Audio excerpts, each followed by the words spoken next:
The challenge is off to Africa for the first time ever, where CT has a wild 24-hour stay. Timmy retires from the show. Bananas makes his first final. Susie and Tanya spark a nasty rivalry. Rookies stand strong for the first time in seasons, and some beloved OGs get redemption and their first finals and or wins. It's the challenge. Inferno 3 full season rewatch and recap podcast coming up right now.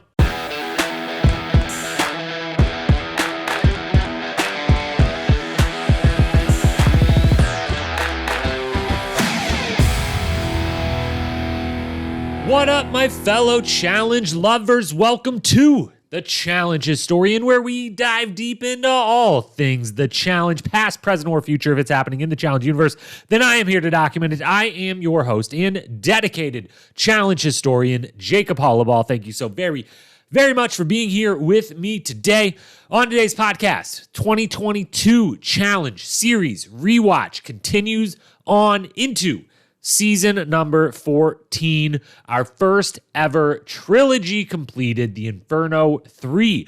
We are here for one reason today, to discuss the Inferno 3, the end of the Inferno trilogy as it would come to be. And that is the entire focus of today's podcast. Now, couple quick programming notes before we dive into all things season 14. We will be back midweek with our Challenge USA episode recap, episode 6. Challenge USA rolls along. If you're not watching that season, if you were like me, a little trepidatious going into that season, you're missing out. It's a great time. Pop on in, watch that, catch on up on Paramount Plus if you need to, and then hop on in. Tune in to the program. We'll be recapping those every Wednesday as that season rolls along. And then we'll be back again this Friday with the video/podcast about one specific cast member's career that we promised last week, but had some difficulties pop up that had to get postponed. So in its stead, we said that would be Friday or Monday. Instead, we've got the Inferno 3 today. We've got that career retrospective on Friday. 3 pods this week. Gonna be a great time. But let's get to today's main agenda. The Inferno 3, as always, same as we've been doing all the recaps and rewatch podcasts, we will go through the state of the challenge at the time, evolutions, main storylines from the season, break down all the different possible awards, every possible award up to and including the Rookie of the Season MVP, and finally close it all out, giving the season its overall grade, placing it in the challenge pantheon for all time. So, a lot to get to as always. Let's dive on in.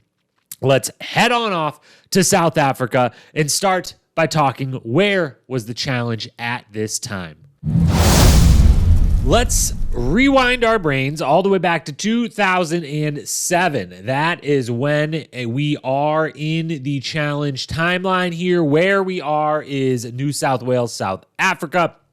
And where is the challenge at this point? Well, it's rolling into its 14th ever season, its first trilogy, completing the Inferno trilogy with its third Inferno season, second of this style of format, badasses versus good guys, that the Inferno 1 was still real world versus road rules, but still the Inferno 3, and the challenge was very much in a transition period. Its first real transition period that it had ever really had. Obviously, it had major evolutions before. We've talked about all of those every single season. We will talk about the very few and far between evolutions of this particular season in one moment. But the show had never, it never reached the point that it was at now, which is to say, it had been a long-running franchise who needed to kind of spruce things up, who needed to kind of recycle in some, put out some of the old stars, bring in some of the new stars. It's a good problem to have, but one that it was just now facing really with this season and the next stretch of 2 to 3 to 4 seasons,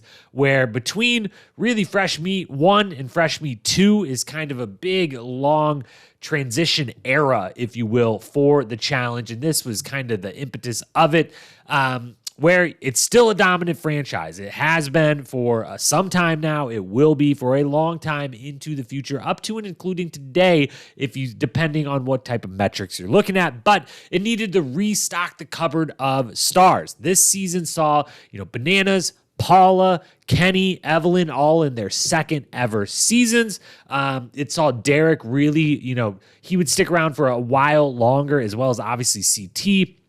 They both, are still making a big impact this season and would for a while. But the Abrams, the Timmy, the Ace, Alton, Anissa, Tanya feel like they're almost from a different show at this point. And yes, I know obviously Anissa sticks around for the long haul, but there's a bit of a gap there between those. And it's kind of two different careers. She's one of a few people that have kind of had those two separate, first and second careers in the Challenge House. So it's a transition period for the show. Gone are, for the most part, they will all, pop back in here, there, maybe one more time. But the Mizes, the Corals, the Mark Longs, the Eric Nieces, the Veronicas for the time being, all of the early stars of this show. There's a few still hanging out. There's, Ace is still here, Alton, Timmy, Abram, Tanya.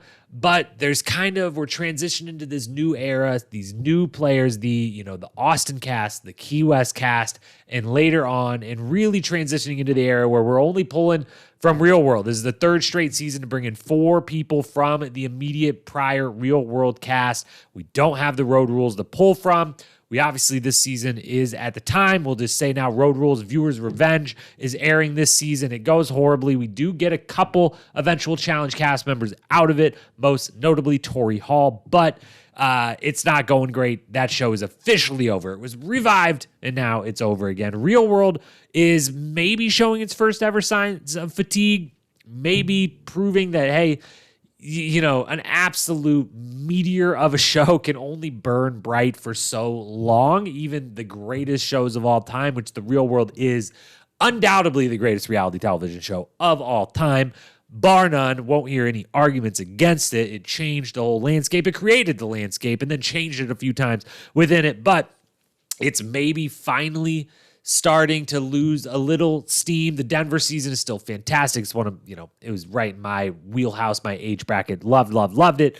But from there on, it kind of slowly, they can't ever quite muster up what they had before, some of the runs they had been on. And really, it feels like Philadelphia, Austin, Key West was kind of the last, we're getting all the way back to the tippy top of that mountain.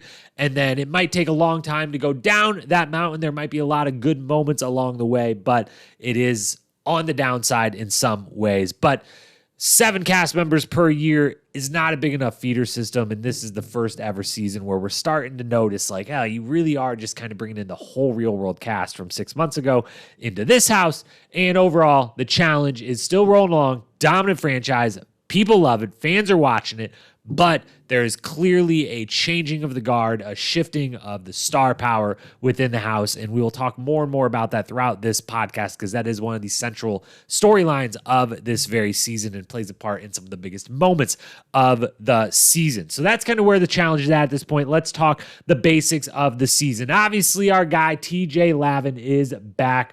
The best host in the business is here. He is doing his now fourth straight season of many, many more to come. His first time hosting one of the Infernos for the late, not at the time, but nowadays, late Dave Mira. May he rest in peace. We are in Cape Town, South Africa. We have 16 episodes, continues on, this is the 5th, 6th, 7th season in a row where we get the 16 episodes. Plus, instead of a reunion this time, they do a top 10 moments special with the entire finalist cast that is there for that. So it's kind of a pseudo reunion, pseudo special, but a 17th episode. It airs from April 10th to July 3rd, 2007. And there are 21 contestants this season. There was only meant to be 20, but one of them gets sent home night 1. So there ends up being 21. They are Abram, South Pacific, Derek, Extreme, Evelyn, Fresh Meat, Janelle, Key West, Kenny, Fresh Meat, Tanya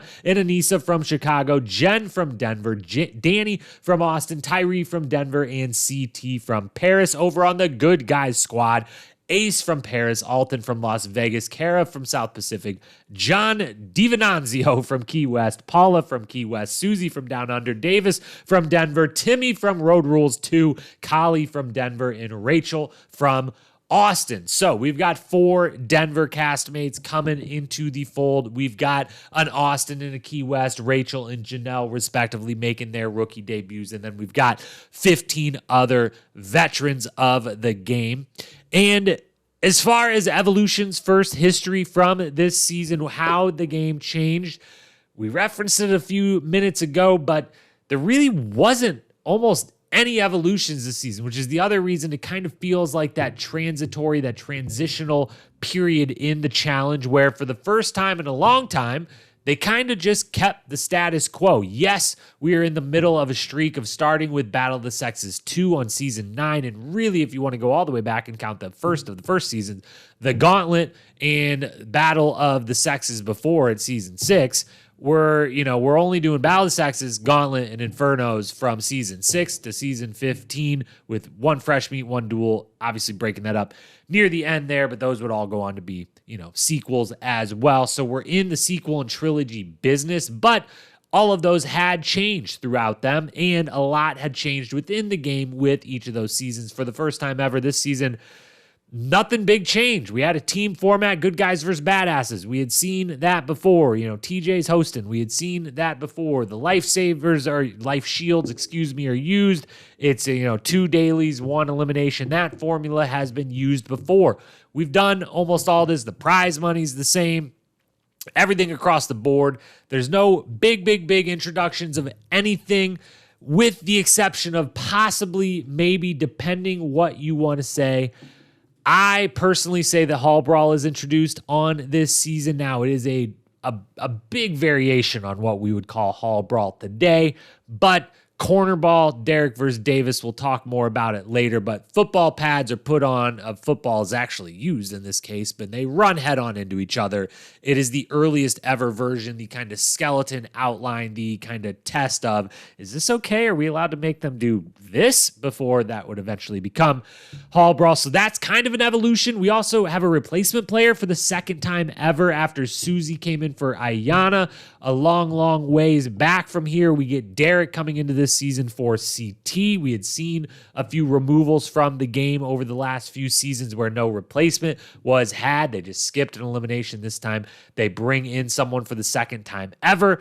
We're on a new continent for the show to film on. We check off another continent as far as, getting our way to all of them being covered at some point by the show, all sans Antarctica, which, maybe they should go do a final in Antarctica just to check that one off. But otherwise, not much changes. It's just kind of running it back, bringing in some new blood, and seeing where they can take it. As far as statistical history, there's a little bit made, but nothing extreme. We get, Abram, Susie, on Alton all joined the 3-time finalist club. That's a big deal at this point. There's less than 10 people in that club. So that's a big deal for the 3 of them to get into that 3-time club. Abe does become the most daily challenge wins ever with 37. At this point, he takes the lead over Veronica. And Abe also gets his second win, joins that 2-timer club, and it is worth pointing out, while not, the biggest deal here and now in this season, but would eventually become a part of big-time careers. Derek, Kenny, Evelyn, and Tanya all getting their first win. Those are all, very memorable characters in the challenge world, all getting their first ever win, and Bananas and Paula getting their first ever finals. So a little bit is going on historical, but it's really the start of some history that would eventually be made by a lot of those folks, and not so much putting their stamp on the end of a career, with the exception of Abram, who is, has a fantastic season and definitely moves up a bunch of leaderboards as they stand after 14 seasons. But not a lot of evolutions. A season that is a part of a big beginning of a big transition for the show. And now with that, we've covered the super duper high level. Let's get into a little more nitty gritty. Let's talk some of the biggest storylines that would come out of the Inferno 3. All right, kicking off the storylines of the season, we've got a couple to go through. Arguably the biggest storyline of the season is unfortunately a little bit of a bummer to talk about. We're going to save it for the end of the storyline segments because of that. And then a lot of the other ones kind of are real quick, small one, a little bit smaller. And in general, it leads me to, before I even jump into any of the specific ones, leading me to say the storyline of the season is that there kind of isn't a great one. A little bit of that is that it's coming off The Duel, which if you listened to the Duel podcast, if you haven't, go back and do so. The Duel, one of the best seasons ever. We rated it, spoiler alert for that pod if you haven't listened, we rated it the best season to date of the challenge and had such huge, memorable storylines, most notably CT and DM, obviously. But coming off of that high makes this one feel, this low kind of feel even lower. And there's not a lot going on. And some of the storylines that are there just aren't as, maybe interesting as a CT and DM the season before were, or as, many storylines are in many, many of the seasons. And some of them get ruined before they can ever get super good. And then some of them are just kind of a bummer and ugly. And again, we'll talk about that at the very end of this segment. But that leads me into the first one, which is CT punches Davis in the face. Night 1, maybe night 2. Seems like it's for sure night 1 in the house, and gets sent home night 1 of the show. And that is a big possible reason why there aren't the biggest of storylines in this season. It's a big loss for the season because CT is absolutely supposed to be the star of the season, coming off The Duel, where we named him the MVP of that particular season. And I think that was a pretty easy call to make. He was certainly front and center, the star. They had been building up a little bit. He got, to not to the end or won that one, but we're still looking for him to win his first one. He had the big storyline. CT comes into this house and he is, without a doubt, from the production standpoint, that's their guy. That is their star. That's who the cameras are following at all times.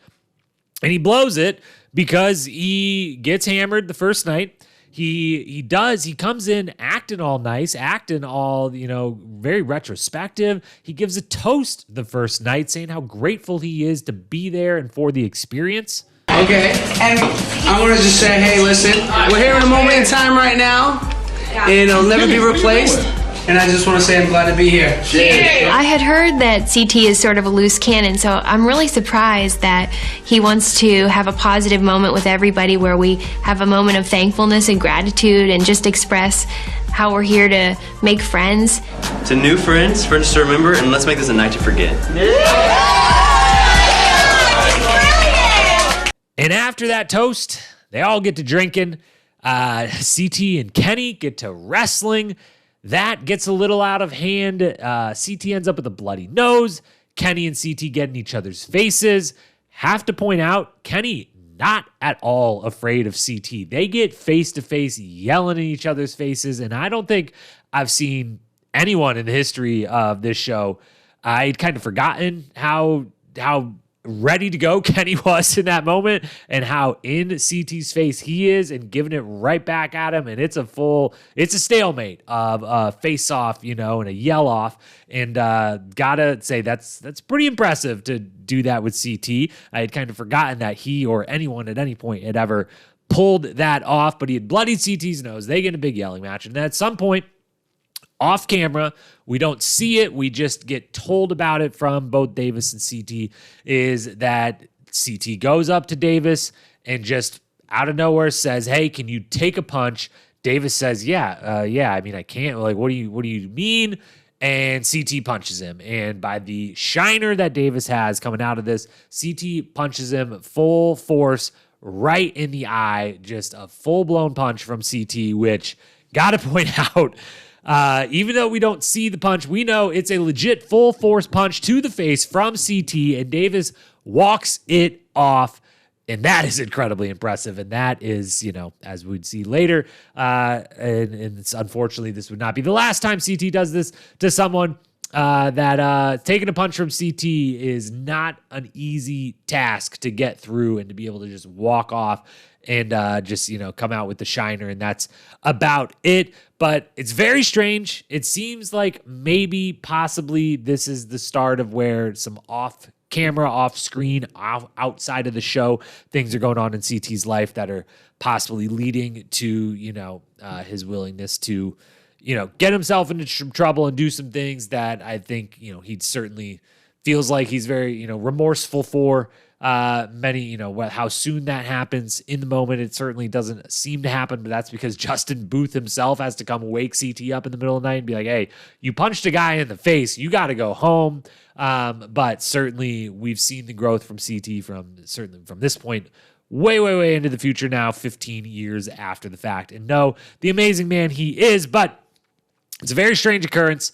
It's one of the strangest fighting DQs, maybe the strangest fighting DQ in the history of the show. Not that obviously, CT seasons later would, punch out Adam, poor Adam as well. But that one's like a real, there's a fight, there's an altercation of some sort, there's, words, there's history, whatever. This is just like drunk guy gets all, juiced up from wrestling around, everything's flowing, the adrenaline's going, and he wants to hit something, and for some reason he just asks someone, hey, can you take a punch? Great, here you go, I'm going to punch you. I needed to get that out of my system. Now I'm going home. And the show loses the supposed star of the season, and it's a big hit, and it's all over night one, and that's wild. And it might be the biggest story of the entire season, and it only lasts for one in like a third episode. There's the first episode and second episode are two-parter. They aired on the same night originally. They run in unison with each other. There's a slight cliffhanger, but we know CT's going home, and he's out of there right away. And there goes our star. There goes that big storyline. And there goes a lot of the entertainment value of the season, even though they do bring in Derek as his replacement, which is amazing. And Derek, obviously, he has a great season on this season, former MVP. So they're bringing in, they're replacing one MVP with another MVP. But they definitely, I'm sure, thought that CT was going to be the star of the season. And quickly, he exits. So that's storyline number one. Storyline number two. Denver cast / the rookies in general, they actually hang in there for the first time in 3 seasons. We've had back-to-back seasons, Fresh Meat and Duel, Fresh Meat, Real World Austin. 4 cast members come in, 3 cast members go home. First, second, and third. Wes makes it all the way to the end after winning 5 eliminations with partner Casey. So that team, or that cast, decimated. Then on the Duel, Key West comes in. Boom, boom, boom, boom. You're out. Svetlana makes it to the very end after winning a couple of eliminations. But Tyler, Johnny, Paula, you're out first, second, fourth, third, whatever Paula ended up being after Tina got DQ'd. But 2 seasons in a row, 4 cast members come in. They're absolutely decimated. 3rd season now, 4 cast members come in. This one from Real World Denver. We got Jen, Kali, Tyree, and Davis. And although they do get thrown into eliminations early, they win a bunch of them. First, Davis gets saved out of the first elimination. Then Tyree gets thrown in. Tyree ends up going home.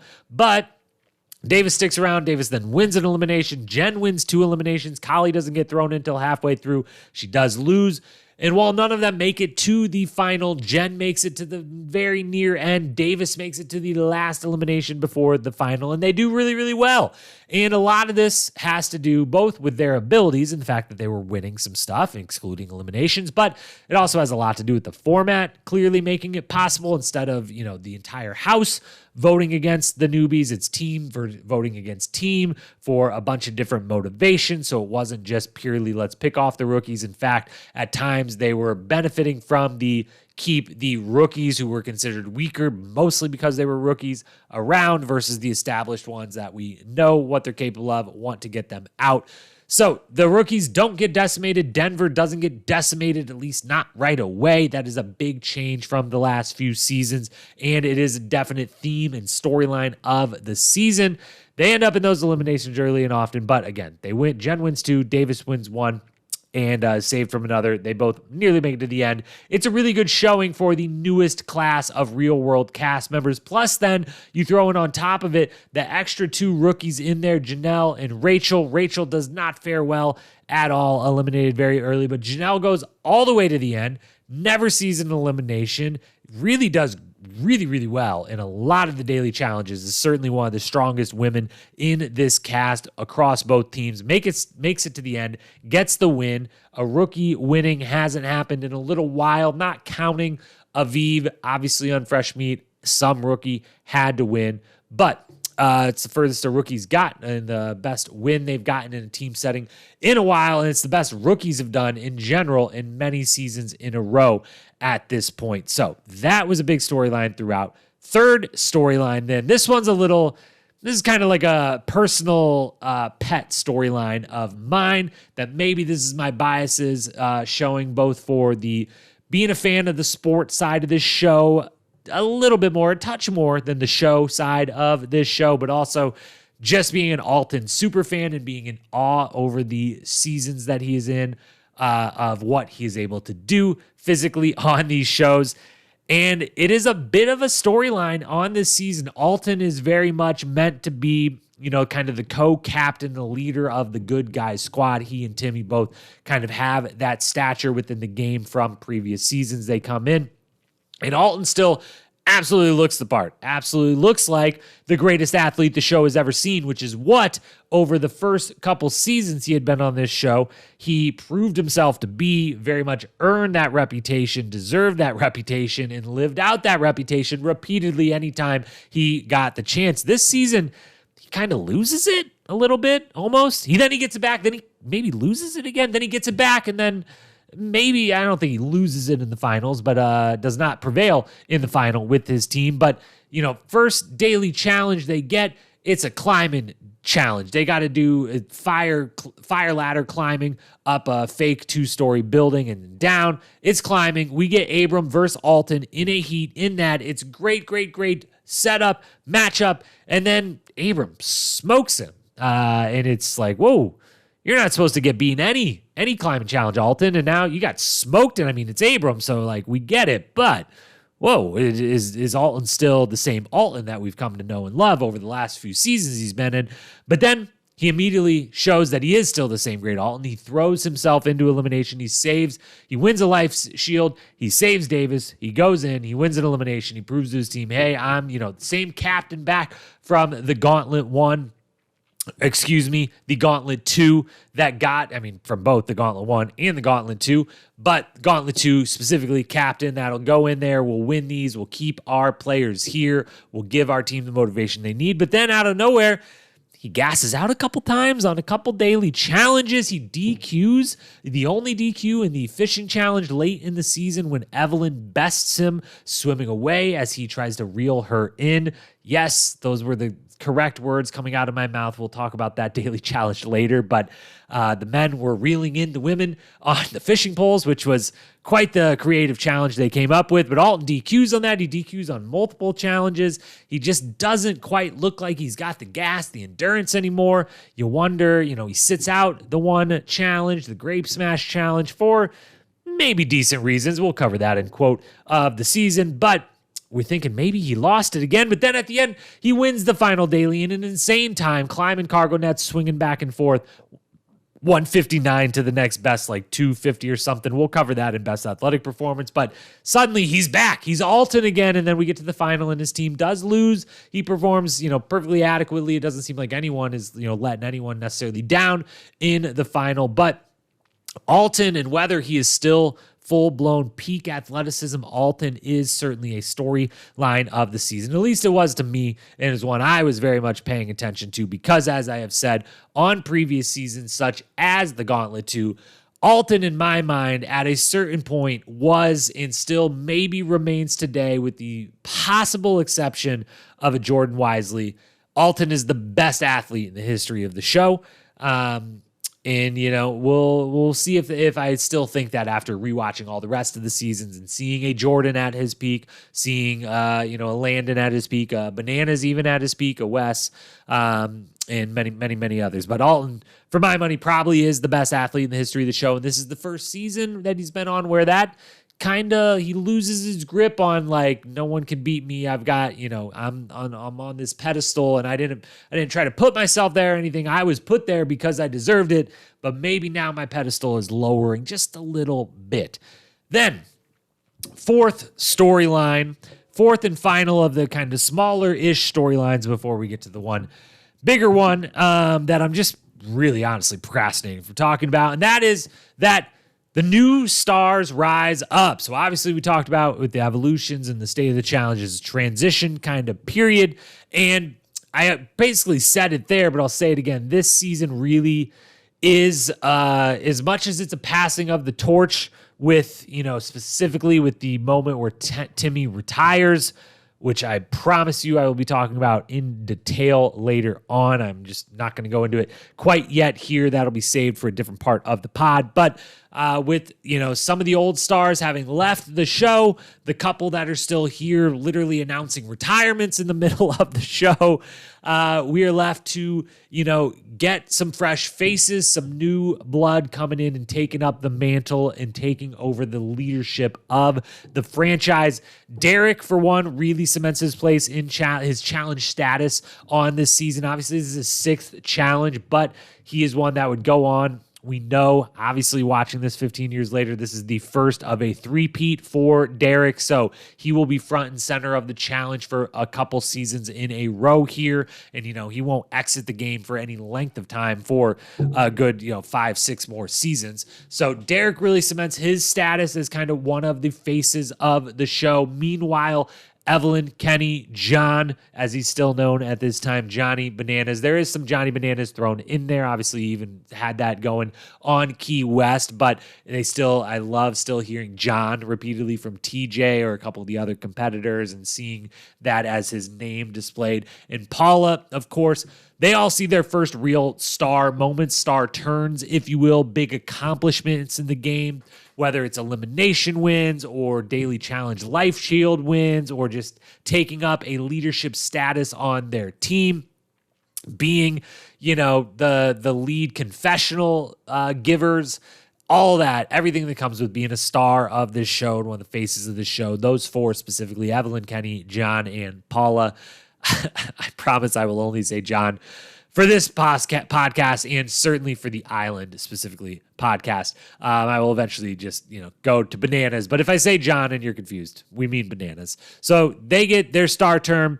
And, obviously Kenny had a few of those on Fresh Meat. The other 3, though, had not at all. Evelyn, had went out first on Fresh Meat. Bananas had went out first on the duel. Paula had went out a few eliminations into the duels. They really hadn't gotten their feet totally wet. And this time they do as stars of the show, all 4 of them making it to the end, 2 of them getting that win, and Derek alongside of them kind of cementing himself as probably the face of the show coming out of this particular season, with those others vying for that mantle as well.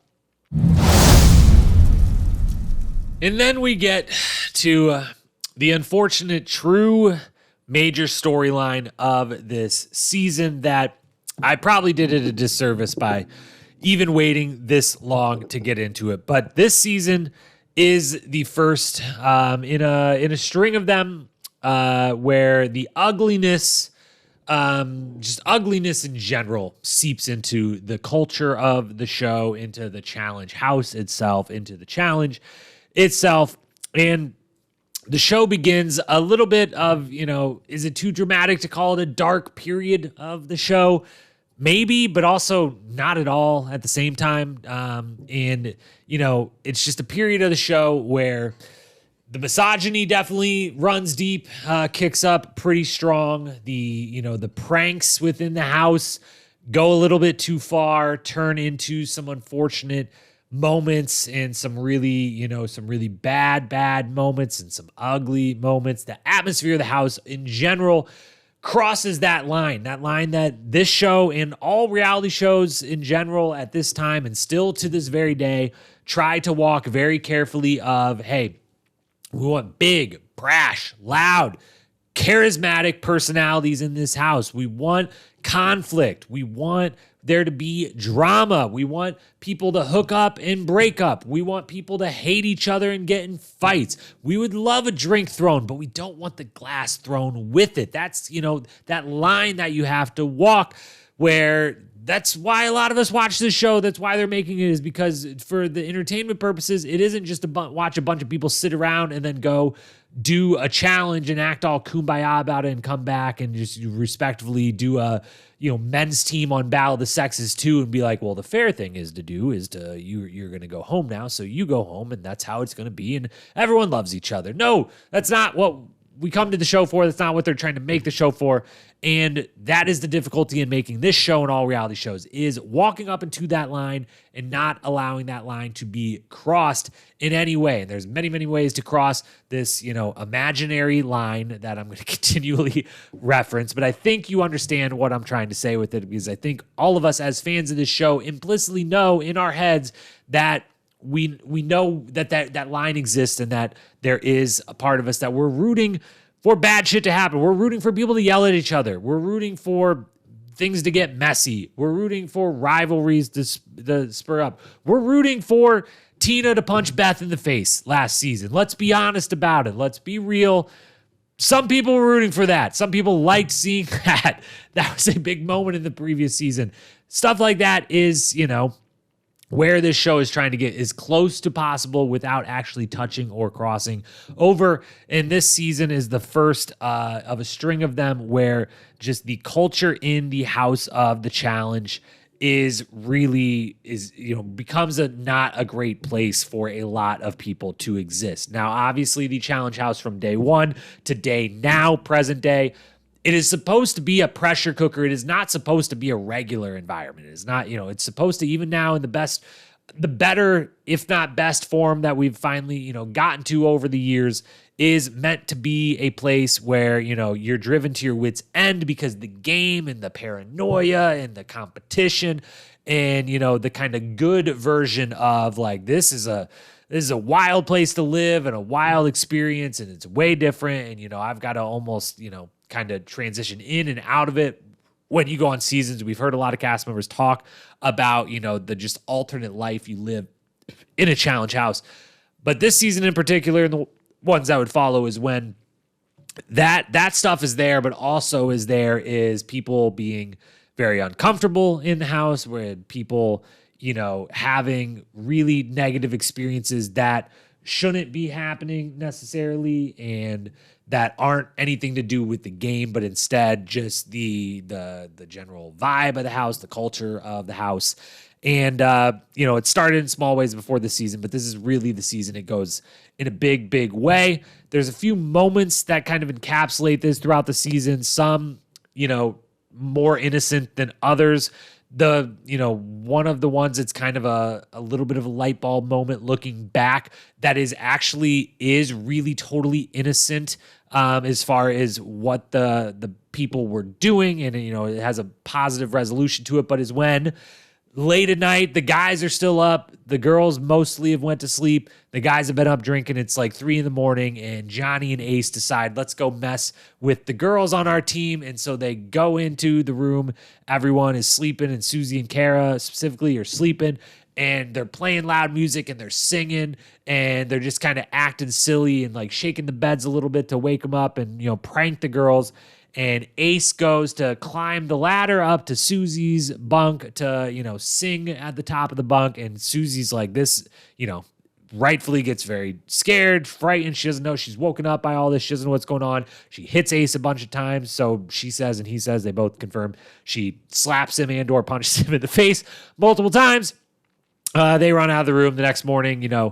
Ace and Johnny are, embarrassed by it, but defensive of like, we would never, obviously, no one, I hope anyone thinks that would do anything untoward here. We're just joking around, messing around, waking you up because we thought it was funny. Obviously, it wasn't. They're very defensive about it. So are Susie and Kara. Eventually, they come together and realize both, Susie and Ace have a conversation over like, I know you're a wonderful person. You obviously had zero ill will there, but you have to understand why that was horrifying for me.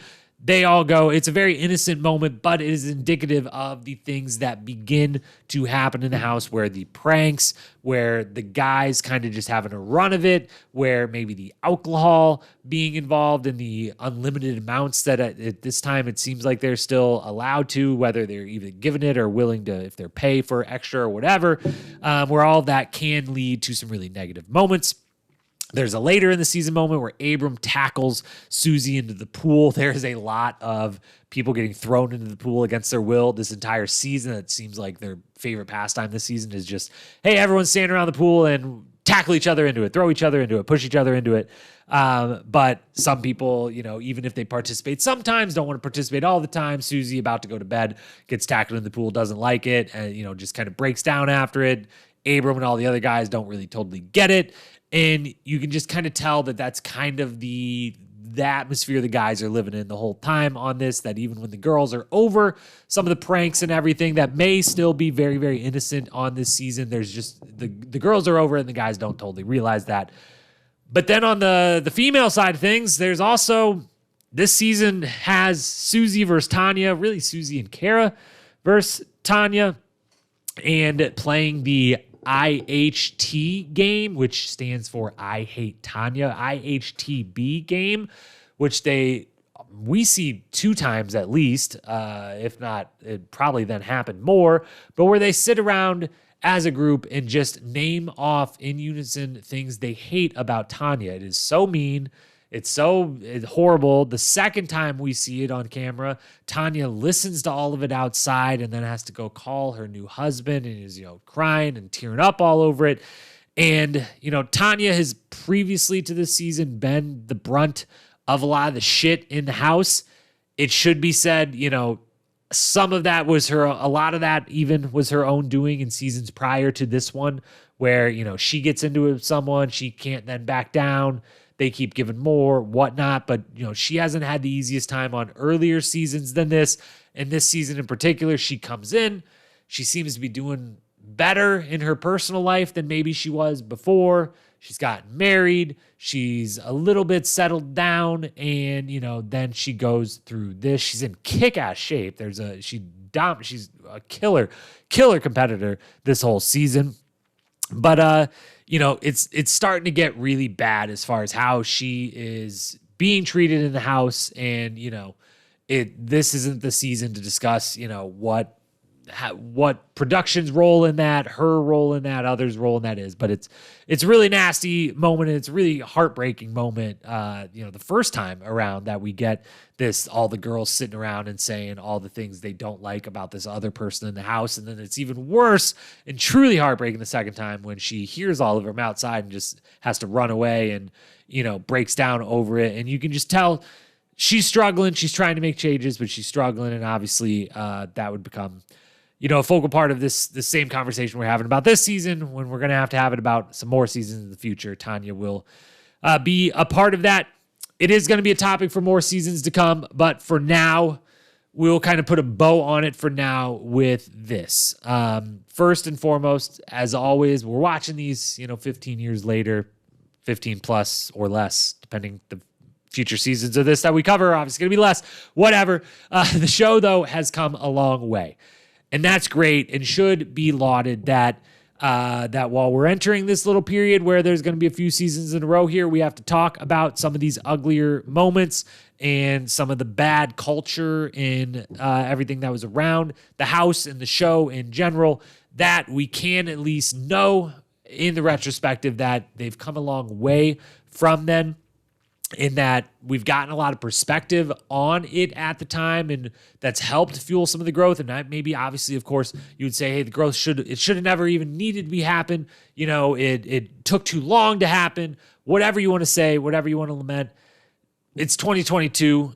This happened in 2007. We're going to talk about it for sure and say why a lot of the things that happened were wrong. But I am going to always acknowledge that whether it took too long or not, it is a thing that the show has come a long way and has gotten to a better place and learned, even if it was painstakingly slow and horribly slow at certain times, it has learned a lot and it has gotten a lot better and it has gotten to a real place and been in some respects, trailblazer maybe is way too big of a word, unless you want to say trailblazer in getting it wrong and then also getting it right after getting it wrong and being able to have the runway and the leadway to get it wrong and then get it right. So maybe in that sense, it is in fact a bit of a trailblazer and has started to get things very much right in advance of a lot of other shows and a lot of other, parts of our culture outside of the show in this country. The show has started to be a little bit more of a leader in a lot of ways, which is good. And and that most of the people also involved in this particular season and in other seasons, I do want to always, end this section of saying a lot of these people that are involved in this particular season, and a lot of people that are involved in some of the, ugly warts we might talk about on future seasons seem to have done genuine growth outside of the show and gotten to a much better place, and shown the good people that they've likely always been. They just had lessons to learn, and a lot of them, thankfully, we can know in retrospective, have learned, have grown into wonderful, great human beings who have acknowledged mistakes made in the past on this show. And hopefully, my biggest sentiment and big thing for me personally, rewatching these seasons and going back through this, given, the age I was at the time, I hope that a lot of fans are like me and have kind of done some of the same learning and hopeful growing from watching this and seeing it play out in front of us, and now being able to go back and think about it again after the fact and where the show was and has gone to. And I know for me, I've had to do a lot of that. And, when this season came out, I was 17. And I can tell you right now, I was a dumbass of a 17-year-old. And I definitely didn't, when I watched this season live as a 17-year-old, I definitely didn't realize a lot of the stuff that I'm realizing now while watching it again 15 years later as a 32-year-old who has thankfully, grown up with this show amongst others and just grown up in general, and can now realize I don't feel so good about some of these things that are happening in this, and maybe I wish I would have felt a certain way about them then, or I would have been aware of feeling those way. I would have just been more knowledgeable than I was. So I hope that, like a lot of the people in the show seem to have done, like the production seems to have done, like many of the cast members involved seem to have done, and like I hope that I have done in some way, I hope you as well, as a viewer who obviously loves this franchise dearly, has also been able to learn. And if you go back and rewatch this season, can do some more learning from seeing some of the stuff that we don't necessarily like. Wow. All right. Now that we got that bummer of a topic out of the way, let's hand out some awards. My favorite thing to do. I love giving out the awards, and it's a season recap. We've got a lot to give. Let's start with the sports side, move to the show side afterwards. Let's talk daily challenges, shall we? Haven't mentioned them at all yet on the pod, so let's give a couple commentary about the daily challenges this season in general before awarding the best of the best for the season. Overall, very creative daily challenges, which is the best thing to say. And I'm not just trying to couch, a bunch of negative things I'm about to say, even though I might be. But they are super duper creative. They try all kinds of new things this season, and I really like and appreciate that. And it seems like a lot of fun for those competing, whether it's, they have a fishing-based challenge. They're smashing grapes. There's electric chairs used at one point. They're building fires. They're jumping on trampolines. They're racing hand cars on railroad tracks. They're going all over the place. They're doing all kinds of new things. That part is really, really good. Part of the part that's not that great is that these are almost all exclusively average time events, which is the real detriment of team-based seasons. In this one, they maybe is like the worst of all of them as far as from a competitive standpoint, where, how they configure each of the challenges itself, when they're all really either individual challenges or partner challenges, but it's just always timed, and then it's, it's average team time, but the fastest one gets a life shield, and it feels like they should be counted as individual or partner eliminate or daily challenges, but they're counted as team, which skews the stats, which I'm a nerd for, and that upsets me. But it also makes for a little, less great television, and sometimes, able to really judge people on each of their teams based on, Alton climbed really, really fast today, and so their team got a win, and two people DQ'd on the other team, and so that really did it versus who's actually kicking ass and dominating here. So I'm not a big fan of the average time daily challenges, but they're very creative this season. They do a lot of fun ones. They do a lot of ones that I personally would love to give a try and would love to do in the theme park that should exist and that I talk about all the time. Survivor challenge games. Me and my friends get to go play multi-billion-dollar idea, if not trillion-dollar idea. Okay, not trillion, but probably not a billion either, but multiple millions of dollars idea. Someone please build that. Paramount Plus seems like they could, they're not getting the subscribers they want. Maybe offshoot, new income stream, build the theme park, put me in charge. I'll do it for you.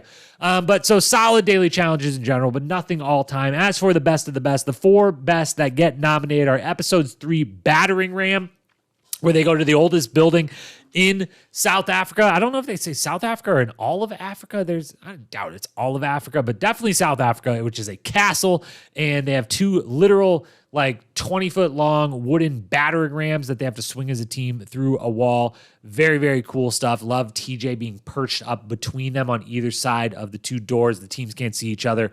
They're racing to get into the same inside, kind of courtyard area to get a flag after smashing through the door. I really like that one. Episode 7, Grape Smash. This one is a very memorable one because 3 people from the good guys team, Timmy, Ace, and Alton, all sit out, which costs their team that $10,000 pretty easily. It has a bunch of great quotes from it, moments from it, bunch of stuff. You'll hear some of those in a little bit and in different awards. Third nominee then is Captain's Chair, episode 13.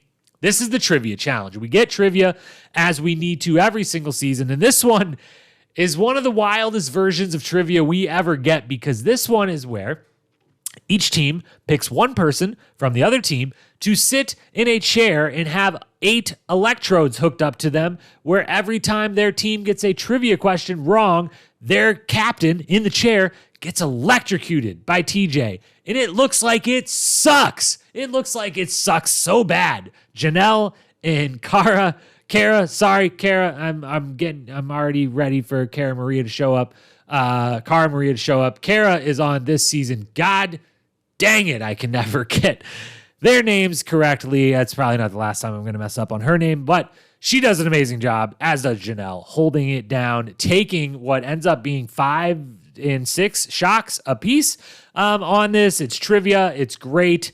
They're shocking people, which is wild to see. It's a fantastic daily challenge. Then 4th and final nominee, Hook Me, episode 14. This one is where it's a men's life shield challenge. So the men are competing, the women are doing the other half, which is the women get in the water. They are hooked to a fishing rod. They get 30 seconds to swim away as far as they can. Then the guy gets to start trying to reel them in. Longest time is better, 30-minute max. Only Alton DQs Evelyn, pulling him way, way, way out. Everyone else is able to reel in their woman in sometime less than 30 minutes. But it's a kind of hilarious premise, and it just seems like a bunch of fun. And again, would be kind of fun to try with your buddies. But of those 4, it's got to be, as it, pretty much has been every time at this point. I think trivia is currently undefeated in the best daily challenge of the season, which feels right, feels totally correct, as it should be. And Captain's Chair, episode 13, is by far and away the best daily challenge of this season.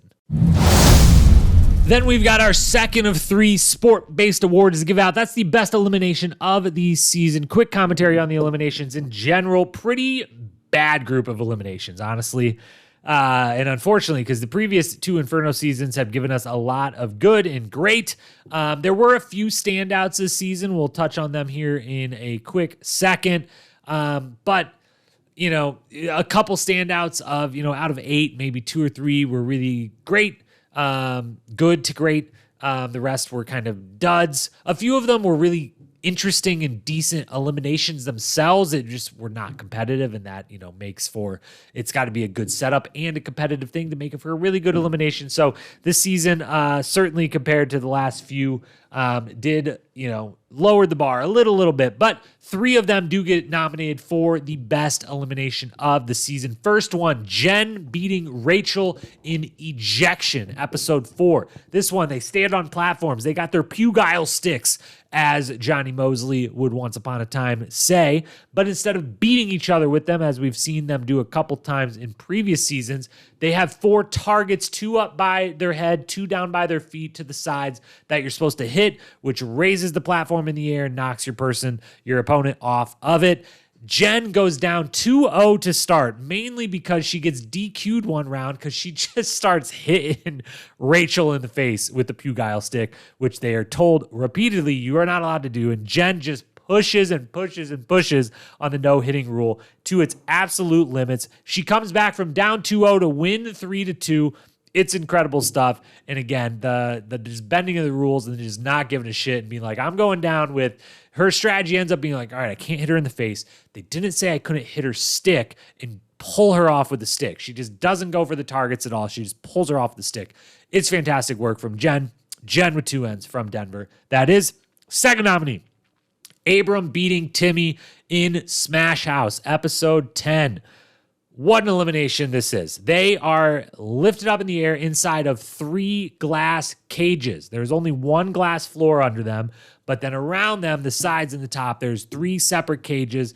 They're putting, the full glass gear, although we would find out way down the road, both of these men have commented on they sustained some injuries from this. The glass found its way to their body during this, but they're in mostly protective gear, and they've got one little metal, thing to wrap around their hands and punch the glass with, basically. And you have to punch out all of the glass on all 4 sides of you and above you, 3 panes on all 4 sides and above. That's 15 panes of glass. Punch through before then punching through the bottom one, dropping you down and winning. It's intense. It's crazy. It's wild to watch. There's glass flying everywhere. These guys just swinging and punching away. And Timmy ultimately seems to have won until we find out he DQs in complete and utter bullshit fashion when he kind of stands up within his box, knocks out one of the rooftop panes of glass, which falls 10 to 12 feet down to the ground. And when it falls to the ground, it somehow doesn't break. And the rules clearly state you have to break every single pane of glass. Therefore, he ultimately DQs. He ends up having to go home. He retires on the spot. We'll talk more about that in a second. Abram gets to stay. It is the pivotal moment of the entire season. It changes the course of the entire season. And it's an unbelievable elimination, and just the whole thing all in, it's pretty incredible television. And we don't get a lot of that this season. So we're even more thankful when we do, which we did in this one. Third and final nominee, Derek beating Davis in Cornerball, episode 14. This is the first ever Hall Brawl, people. It's a variant of Hall Brawl, and yes, it's a very different looking variant from Hall Brawl, but this is where it starts. This is the first time they're like, what if we let them put on helmets and pads? Like, what's the worst that could happen? Is anyone gonna get hurt? No. They play. It's a 90-degree angle. They're on either side of a square fake building that's been built, and they run to the point of the 90-degree where there's a football laying on the ground. They have to get the ball and then get to the other person's end zone, essentially where the other person started. Best out of 5. Derek wins 3-0. But that isn't for lack of effort from Davis. It's an absolute battle. They are hitting each other. They're running full force into each other. And it very much is the seeds of what would become Hall Brawl. It's brutal. It's also Derek, the final elimination of the season. Derek overcoming where he's lost previously, making that final, ultimately getting the win. It's a big, big moment. But while it's nominated, it is not the best elimination of the season. That by far has to be Abram versus Timmy Smash House. It's just it's a monumental moment for a lot of reasons in challenge history, and it's just a fantastic elimination and episode of television. Third and final athletic sport-based award here. Best athletic performance. We got 5 nominees. We'll run through them quickly here. Abram nominated for Ladder Race episode 2. We referenced this earlier, but he goes head-to-head with Alton in a climbing-based challenge. Wins. Also, far and away has the best time of the day. Wins the life shield.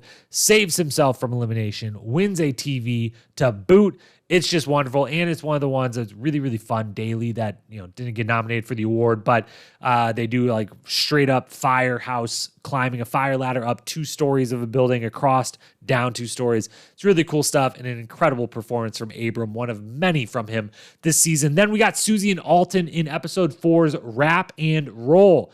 They have to stand on a beam that is over the edge of a cliff, thousands of feet in the air, literal like 1,000 feet in the air, something wild, because it's just off the side of a cliff. And the guy starts in the middle, the girl starts in the end. She has to wrap herself up. There's a tether between them that cannot touch the ground. So wraps herself up as she gets to the middle, unspools to get the guy to the end, wraps up to get to the end, down and back. First, best time to do it wins. Literally everyone disqualifies except for Alton and Susie, who go last, winning Susie the life shield. And it's the most DQs ever in the history of a daily challenge. 17 people disqualify. I know odd number seems weird, but someone goes twice, so that ends up being 17. And only 2 actually complete it, which is Susie and Alton, which is pretty incredible and gets them nominated here. Third then, Kenny and Ev in Dog Day Afternoon, episode 10. This is just a good old-fashioned sled pull in male-female pairs. You pull a weighted sled with 2 other of your opponents sitting on it. Kenny and Evelyn do it in 1 minute, 21 seconds. The next fastest is 1:56. The third fastest is over 3 minutes. It's not even close, and it wins Kenny the life shield, and they both get a prize. Is this the trip to Hawaii? No, that's later on. But they both win a great prize. Maybe this is the Schwinn scooter. But either way, they get nominated Best Athletic Performance. Then so do, as we said earlier, the 2 poor women who have to be the electrocuted people in captain's chair, Kara and Janelle. They don't quit, and they're allowed to quit. At any point, they can forfeit the mission and just say, this is bullshit. I'm not doing this. Why am I the only one that has to? And they don't, and that's impressive. It has to suck so much. They deserve, at the bare minimum, to get nominated for this silly award on this silly podcast 15 years later. Fifth and final nominee and your victor for the Best Athletic Performance of the season goes to Evelyn in Hook Me, episode 14. We referenced it earlier, but men have to reel in the women using a fishing line. Only one of them DQs. That is Alton, of all people, trying to pull in Evelyn, who just is an absolute beast. And as Kenny would say after this, he has a quote coming up that we will save for a moment later. But Evelyn is just an absolute beast, and she has a couple really big highlight moments this season. This chief among them, and is the winner of the Best Athletic Performance. Now we move to the show side of things, and we're talking best quote of the season. We've got a bunch of nominees to get to, so let's run through them quick. It was a very good confessional season with not a lot to work with as far as storylines to be talking about for them. Still got a lot of good confessionals. Let's go chronological, as we always do. We start with Kenny in episode 5, talking about Abram and Danny, who are the designated people to build the fire in a fire building daily challenge that we didn't talk about before and we're not going to talk about now, but they have to build a bunch of fire. They're confident they can do it. No one else on their team is. This is Kenny's thoughts on the entire thing. The oil is going to be like our gas. All right, so just get all the materials you can over. Every last piece, and then we're going to oil up every single one, and then all of a sudden it's just going to go like that, and then it's going to go to fire. Dude, we listened to you on the battering ram. And no, we didn't. No, we didn't. We lost 2 in a row. I'm hoping Tom Sawyer and Huck Finn, these 2 great outdoorsmen, Danny and Abe, could actually pull this off. They, in fact, don't build a very good fire, and it ends up resulting in Danny going into elimination and therefore going home. Then we've got Alton in episode 7. We brought this up earlier, but Grape Smash. This is a daily challenge where everyone has to take grapes, throw them in a big barrel thing, and then get in there and stomp on them, I Love Lucy style, and get juice to pour out of the spigot, and then use their mouths to catch the juice, put it in bottles. 3 guys on the good guys team decide not to do it because they are told they have to wear Speedos, and they don't want to. And while Ace doesn't want to do it because his friends made fun of him for the last time he wore a Speedo on the show, and Timmy's just like, dude, I'm like fucking 40. Like, I'm still here to do this show, but this is a little out of my comfort zone at this point. Alton, he's got a little different reason for not wanting to put on the Speedo. I'm not ashamed of my body. I feel like I have a great body, but I'm also a man. I'm hung like a horse, and I just feel that there's leaving very little covered for me, and I feel very uncomfortable with that. Can't blame a guy for being honest there. Then we got Paula, same challenge, same episode, talking about what that juice tastes like. This stuff, it's disgusting. It's part grape, part saliva, part hay. Oh, it's Kenny's toenail. You're hoping that everybody got their shots. A nice little assist from Abram there, a mid quote of the season nominee,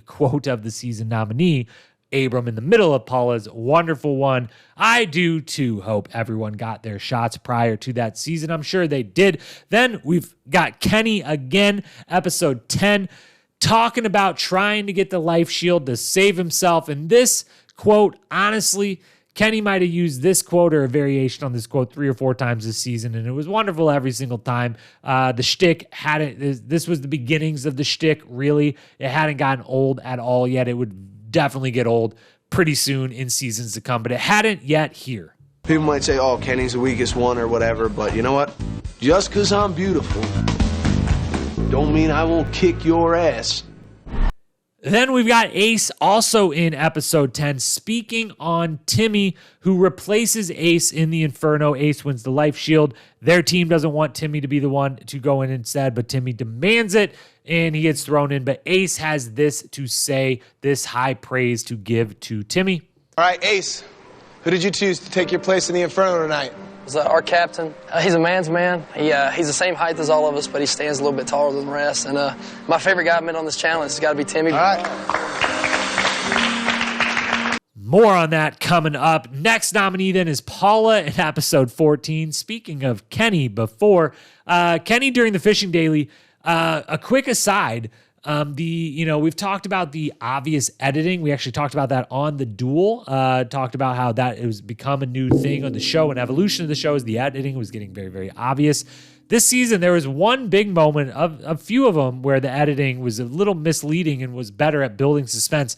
And this moment that this quote is about in particular is one of them. They make it seem like Kenny sucks at the fishing, reeling in the opponent challenge, when in fact he eventually wins the life shield for that challenge and has the best time of the whole day. But in the moment, they make it seem like he absolutely sucks at it, and Paula has this to say about Kenny and his ability to fish. I don't think he has ever held a rod. I don't think Kenny has ever caught anything besides a cold or the clap. So Kenny's kind of screwed. Second to last nominee then comes from Derek, about to go into what he knows is a headbanger, what he knows is going to be something he loves, that elimination corner ball versus Davis. He has this warning. I'm this close to the end. I've come close so many other times, and I it up. So, Davis, dude, I don't know what to tell you, bro, but I'm gonna kill you. He's a man that's always just gotten straight to the point. And then our final nominee comes from the 15th episode and comes from Abram. They do a daily challenge. We referenced briefly earlier, we said Alton, swinging back and forth. He got his mojo back at the very end, does this challenge where you climb up nets, swing across nets very quickly. Well, Abram also does very well at that challenge, and he also has the time of his life doing it. Let's let him talk about that now. God, this is fun. I want to be a pirate, like professionally, because if pirates get to do stuff like this, except I get to swing across on a rope, hit the net, like, I have a sword in my mouth, I jump off, like, where's my money? There you go, pull it! And I just love that so much from him, and the entire moment about it. It's just so much fun. You love seeing someone having a great time on this show, and that's why that one gets I want to be a pirate, like professionally, and everything that comes after. That gets my award for the best quote of the season. Then we come to the iconic moment of the season, the best moment of the season, the most infamous moment of the season, the most memorable moment of the season, whatever we want to call it, whichever season we're talking about. The most iconic moment, the one you will always think of first when you think of a season in particular. And this season, we've only got 3 nominees, and I kind of stretched to hit that third one. A couple smaller moments first to quickly just shout out before we get to the big award and the big nominees. First off, episode 7. TJ does a gum promo for Orbit Gum, where at the end of the Grape Smash challenge, he just very awkwardly pulls a pack of gum out of his pocket and is like, also, you guys are dirty, so here's some gum. And yeah, you can clean it up. All right, along with that 10 G's for the badass, I'm going to give you some of this Orbit Gum to clean them dirty mouths out. Obviously, you guys have to pick your picks for the Inferno. It's going to be a female Inferno.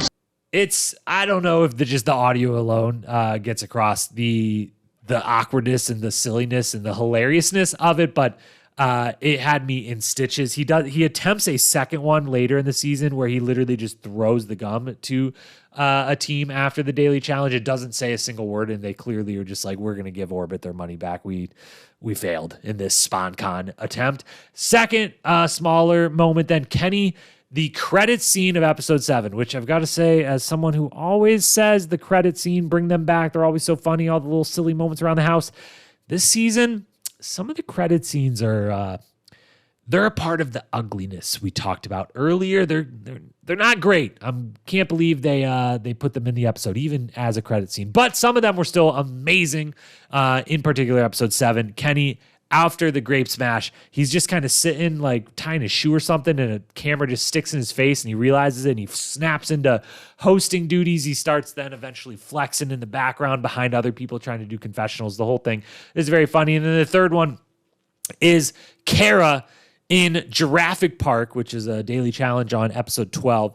She purposely throws, to some degree, multiple challenges when Susie, her bestie, is up for elimination and needs to win a life shield. Kara kind of doesn't try very hard in those challenges. And in this one, she does some absolutely horrific acting, and it's just wonderful. And I love every single minute of it. So those 3 moments are kind of the smaller moments, but let's get to the big ones, the actual nominees for the award. First one, CT wrestles Kenny, punches Davis, gets sent home, all in episode 1. We talked about it before. It's a big, big moment. It's a massive loss. It just, sets the stage for the season to be a little lackluster because the big bad, the star of the show, gets sent home the first episode and gets sent home because he just randomly punches a new person in the face for no reason other than he felt like punching someone. It's an iconic moment. It takes up basically a whole episode across 2 episodes, and it's memorable. It's definitely one of the first things that comes to mind for the season. It gets nominated for the iconic moment of the season. Everyone involved, if they were to win, Davis would get the actual statue for taking that punch from CT and being able to handle it. Second nominee is then just Derek winning the final Inferno and kind of lumping that with the fact that, he's that the whole 14th episode there, the male one happens before. In the 15th episode, the female one happens. But Derek, they open that episode with him talking about, like, I've lost the last elimination before. I'm in this one now. His confidence is shattered, it seems to be. He's like kind of talking himself down. He goes in, he wins, he makes the final, and then he wins the final, and he kind of breaks the curse, and we know it's the start of a three-peat for him. And so that all lumped together kind of feels like one of the most memorable things about this season and moments of the season is just a few moments of him winning, realizing he's made the final, and then when he wins the final, those two kind of lump together. But the third and final nominee and the winner of the iconic moment of the season, without a doubt, is Timmy retiring. Sorry, guys. Lesson be learned. Just no matter what happens, take it like a man. It's a great challenge. And this is my last. So, I love you guys. 10 years ago, I did a little show called Road Rules, and I never thought that it would take me so many places and meet so many great people and have so many great experiences. It's time for me to pass the torch off and tell them to enjoy the ride. Just a decade's worth of challenges and experiences with Road Rules have been absolutely tremendous. It's a trunk full of memories, and when reality surpasses your own dreams, it's absolutely amazing. I hate goodbye. A great idea, once alive. Times have changed. I hate goodbye. Congratulations, everyone.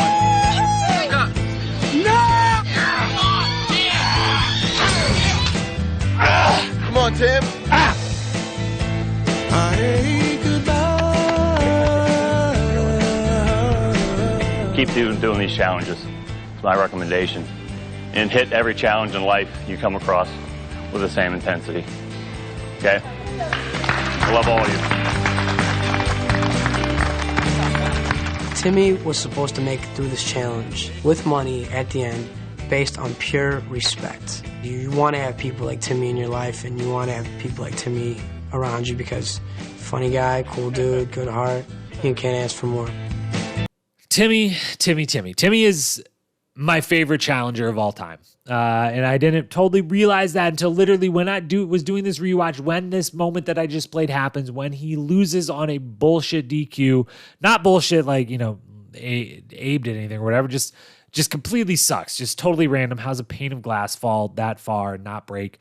And how does he knock it out without breaking it? It's just wild and silly, but it does lead to this moment where Timmy gets to say a legitimate goodbye to the cast and to the show and put himself out there. And when watching it this time again, it had me in tears, actually, and just had me realize that while if you asked me who's your favorite challenger of all time, if I just got asked that by a random person on the street, I would probably rattle off, I don't know, like 56 names in like 6 seconds or something like that. There's so many people I could pick. I love so many, I love almost everyone that's been on this show, and I love so many with so much. But I really do think if I have to sit down and think about it, Timmy is my favorite challenge cast member of all time. I think he epitomizes what makes this show and what makes a cast member of this show so great. He's such an unbelievably great person who's all about the team, all about everyone there having a good time, the camaraderie of it, still competes with the absolute best of them. He's a former MVP back on Battle of the Seasons. We named him the MVP. He's been in the running for MVP every season he's ever been on. And this little speech he gives is just incredible and impactful, and everything that, Derek and Ace and everyone else says about him in this moment. It's top-notch stuff. And in a season devoid of, a lot of truly great moments, there's a really special one mixed in there, and it is Timmy given his retirement. And not only is he my favorite cast member of all time, he's also my absolute number one draft pick to see brought back into the world of Challenge All-Stars. Mark Long has commented a time or two that they've at least reached out to Timmy, and maybe it could happen. Here's to hoping it does, if he wants it to. Otherwise, here's to hoping Timmy Baggy is living the best life. His retirement speech is the most iconic moment of the season. Then we've got Best Episode of the Season, 4 nominees here. Episode 1, Welcome to Africa, Part 1. This is obviously CT wrestles Kenny, punches Davis, he gets sent home. That all happens. That makes for a very good episode. Second nominee, Episode 7, Sour Grapes, the wonderful daily challenge we talked about, everyone sitting out, that whole thing. Plus, Tanya versus Susie really starts in earnest this episode. Their rivalry kicks up. They both openly tell each other how they don't like each other over. It all starts over a comment about Tanya's perfume smelling like a stripper, but the good kind. That's the kind of place that rivalry intention started. It only got nastier from there. Third nominee, Episode 10, Pain in the Glass. Both life shields are won in this one. Both people then replaced. Timmy steps in, Abram steps in, the elimination that we just talked about, the retirement that we just talked about, the whole thing. That's episode 10. Fourth and final nominee, episode 14, Hook the Man, the daily challenge, the fishing daily challenge we talked about, Derek breaking his curse, winning that elimination. That's all great. Of those 4 wonderful nominees, episode 10, Pain in the Glass, the Timmy retirement, of course. It pretty much always falls in line. The best moment of the season ends up being contributing towards the best episode of the season. This season is one of those. And here we've gotten to the individual performances, Rookie of the Season, Season MVP. As for the Rookie of the Season, heated battle here, but our top 3 ends up being Davis, Janelle, and our winner is Jen. Yes, Janelle does get the actual win, but Jen is a focal point of the season. 2 elimination wins. Loses a third to Susie, who becomes the elimination queen for a couple seasons in a row here. So no bad loss there from her. And Jen is also just a force in the confessional booth and is just front and center in a much bigger way than Janelle is, even if Janelle absolutely kicks some ass, gets to the end, gets the win. So Davis third, Janelle second. Jen with 2 N's from Denver is our Rookie of the Season.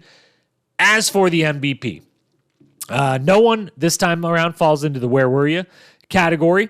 The only one that could is actually the first person in the gone too soon, and that's CT. Coming off an MVP season. We come into the season, we have a bunch of former MVPs in the mix. We're still waiting on that first ever 2-time MVP. Spoiler alert for the next couple minutes of this podcast, but it does not happen here. CT doesn't win it. Timmy doesn't win it. Derek doesn't win it. We got some people in the running that could be that two-time. CT obviously gone episode 1. He's the MVP of the first episode, but he's only there for 1. Then we've also got Timmy, just barely falls in the gone too soon. Goes out in episode 10 out of 16. That's just a little bit just too early. If he would have got to 12 or 14 out of 16, there's an argument for him to be on the ballot in the running for MVP, but it's just a little too early for him as well. As for then the actual top 5, the final ballot, this was a tricky one. There honestly wasn't a number 1. I take that back. There kind of was a number 1 standout in the end. I had mixed feelings on actually giving the award to this person. Let's work our way up to that, though. Top 5 coming in 5th is Jen. Both the Rookie of the Year also makes the final ballot. The only person that won 2 eliminations this season, on the Badass team, got a bunch of daily wins, competed really, really well, had a bunch of confessionals, very prevalent this season. Good run as a rookie. Jen comes in 5th. Abram comes in 4th. He is probably, arguably, definitely, I would say, the best athlete competitor on this season of the show. This is definitely his best showing for sure, all around really, and he just absolutely kicks ass, wins a whole bunch of stuff, is the reason his team is winning a whole bunch of stuff, is one of the main reasons they win the final. He is great in the confessional booth, and he comes in 4th in the MVP ballot. Coming in 3rd place, first time on an MVP ballot, certain that it won't be the last, good old John DiVinanzio, Johnny Bananas. He has a couple standout moments, wins multiple life shields, performs really well in daily challenges, has a couple moments where, he's kind of the leader of eventually dividing their team. By the end, it's kind of Susie and Kara over Kara. God, did it again. And Kara over there, the rest of them over here. John is kind of the leader of that, but he's also second most confessionals on the season, and performs really, really well, and is just kind of blossoming a little bit into one of the stars of the show. He comes in 3rd. Second place then is Susie, who has the most confessionals of the season, who is nominated for elimination 4 times, only ends up going in once, wins that elimination, makes it to the final, is definitely a focal point of a lot of the stuff going on this season, and honestly had a case to be the MVP of the season, but I couldn't, in a weird turn of events, I almost split 2nd and 1st based on, I just couldn't get over the I hate Tanya because game, and how it was just really not great and kind of mean. And obviously Susie is a truly wonderful human being. This is not indicative of her character even then, certainly not now. But yeah, in a close race that she was in for that top spot, that MVP final first place vote, if I had to go anywhere, it was kind of holding that, just, the only thing as a tiebreaker to hold against her. And it feels weird to say that because the MVP of the season is Kenny. And obviously, certain people listening right now might be like, you've got to be fucking kidding me. Like, you shouldn't even talk about Kenny because of things that would allegedly happen in seasons in the future, and for his role in later seasons in what we talked about and kind of the culture of the show and some of the nastiness and ugliness of the show. This season in particular, he is not a part of that, really. He's the life of the house. Everyone likes him. He's hanging out with the ladies busting jokes more than he's hanging out with the guys busting jokes this season. And it just is what it is. We're viewing these seasons through, if we were watching it again right then in the moment, not knowing what anything that would happen in the future, not knowing the culture of the show in the future, anything like that. And he's an absolute star this season. He wins a couple life shields in crucial moments. Has the best confessionals. I didn't say earlier, but if someone won the Dan Renzi Award for Confessional King or Queen of the Season, It's Kenny, is the confessional king of the season. He has a bunch of small, hilarious moments. He is joking around at all times in like an actual fun, positive way. And just if there is a bright spot in the season, in some of the episodes that'll drag a little bit, that aren't as fun, it's Kenny got nominated for Elimination, and he walks up and winks to the camera that he sees behind the place where they have to put the little mask. It's the busting a joke with TJ about it, it's the commentary, the whole thing. And so, maybe those who have been disqualified from ever appearing on the challenge again should be disqualified from retroactively winning an MVP award or any award.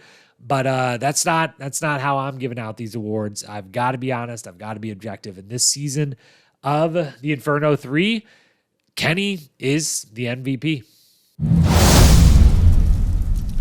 And now that half of you have probably turned off the podcast because for me giving Kenny the MVP, we move into the final topic of the pod, and the most important one, and that is the season grade. Where does this season stack up with the rest of them? Where does it land in the pantheon of all challenge seasons for all time? As always, we do a female cast grade, male cast grade, sport grade, show grade.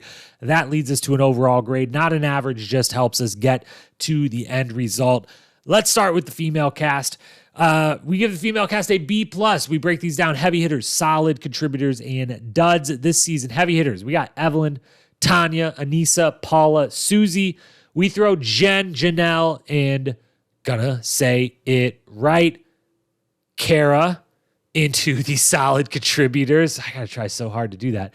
And then Kali and Rachel are really both, pretty easy to put in the duds category here. But out of 10 cast members, to have 5 in the heavy hitters, 3 solid contributors, it's still overall very solid cast on the female side. That lands us at a B+, putting it right kind of middle of the pack, solidly in the upper half of female casts that we've gotten through 14 seasons. On the male cast side, also a B+.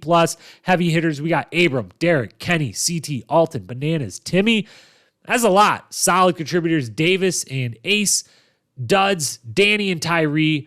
I have more conflicted feelings than most on Danny. In this world, I just got a lot of empathy for the guy that a lot of people would say is maybe the worst challenger of all time, and they might have a good argument, a good dissertation paper to write on that. I love Tyree as a person, and he just never pans out, never has a great moment on the show, just never pans out for him. So he's got to go in the duds category too. But, out of that 6 out of 10 heavy hitters, couple solid contributors, couple duds, pretty much puts us the same place we were with the female cast. B+, is real good. It's just shy of being in that great, anywhere in that A range. As for the sport grade, that's a B-. Again, good creativity. They just never managed to create those epic moments. It wasn't for lack of effort from the production side. It never came together. It never fell into place exactly. A couple high scoring daily challenges, a couple high scoring eliminations, but overall real average across the board. So those couple high moments keep them in the B category, but we're coming in at the low end of that. That's a B-. And then the show grade, that's a C+. There's really only 2 big moments of the whole season. We talked about CT DQing, Timmy retiring. Not a lot else going on other than, the ugliness type of stuff that we talked about a few times here. But, there's some in-team bickering. It's kind of interesting. There's Susie versus Tanya, but then, it's interesting and fun at first, and then it crosses that line into this isn't fun anymore. And, the guys getting inappropriate, everything we said. There's literally no romance this season, which is one interesting thing and could have been an evolution in the show that we could have said. No romance. 0. None. Nada. Absolutely none, which is crazy. At least none that we know of. Just, as we talked about in the storylines, we were reaching a little bit for some of those storylines that were highly personal to me. So C+ on the show grade, which brings us to an overall grade of a C+, which puts it tied for second to last out of 14 seasons. It is still better than Battle of the Sexes 1, which is still the worst thus far at a C-. Battle of the Sexes 2 also came in at a C+, as does this season, but I think I'd rather rewatch Battle of the Sexes 2, in all honesty, because it's it's kind of fun, boring. Like it's a little boring, but it's like fun, good vibes, boring. And the men's team on that, especially, it's like the greatest team that's ever been as far as camaraderie is considered. So while it's kind of a boring season, it's like a fun, happy, boring versus this is kind of like mild entertainment, but tough to watch at times. And so I think I'd really, if I had to split hairs, if I had to split that tie, this might come in second to last, 13th out of 14th so far. Again, it's the transition time for the show between kind of the stars of old and the stars of new. It is the start of this kind of dark-ish period of the show where they got to really figure out some problems that they've got with the culture and how to get away from that and learn from it and grow from it. And it's just, devoid of a lot of the big storylines or the big competitive moments.